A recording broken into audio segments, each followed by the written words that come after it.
राधे राधे प्रणाम। मैं पूनम अपने YouTube चैनल पूनम सरिता संगीत में आप सबका तहे दिल से स्वागत करती हूँ और आप सबके लिए ईश्वर से मंगल कामना करती हूँ।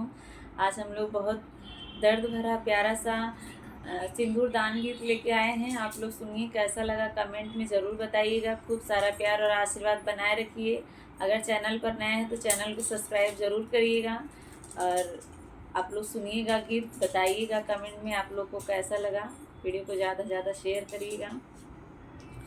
बन्ना के साथ बन्नी चलेली ससुरवा, चलेली ससुरवा, बेटी पराया भैली पड़ते से नूरवा, बेटी पराया भैली पड़ते से नूरवा।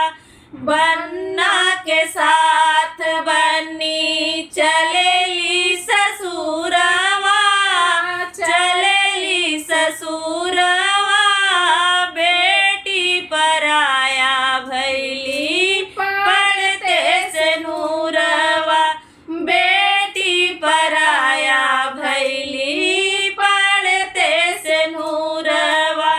दादा के प्यार छूटल दादी के दुलरवा, दादी के दुलरवा, बेटी पराया भैली पड़ते से नूरवा, बेटी पराया भैली पड़ते से नूरवा। दादा के प्यार छूटल दादी के दुलरवा, दादी के दुलरवा, बेटी पराया भैली पड़ते से नूरवा, बेटी पराया भैली पड़ते से नूरवा। बन्ना के साथ बन्नी चलेली ससुरवा, चलेली ससुरवा, बेटी पराया भैली पड़ते से नूरवा, बेटी पराया भैली पड़ते से नूरवा।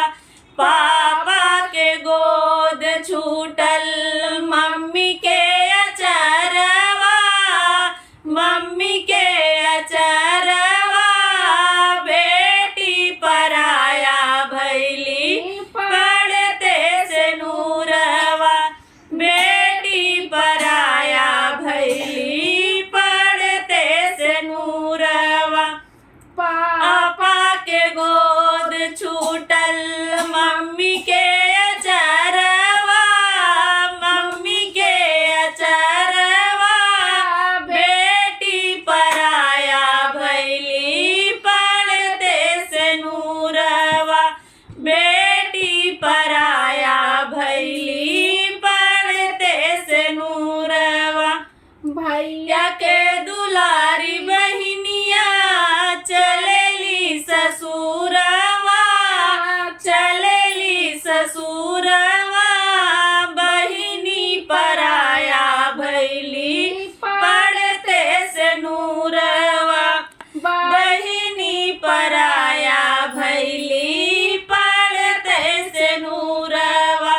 कैसन रीत बाटे कैसन विधानवा, कैसन विधानवा, जौन गली बचपन बीतल छूटल अंगनवा, जौन गली बचपन बीतल छूटल अंगनवा। कैसन रीत बाटे कैसन विधानवा, कैसन विधानवा, जौन गली बचपन बीतल छूटल अंगनवा, जौन गली बचपन बीतल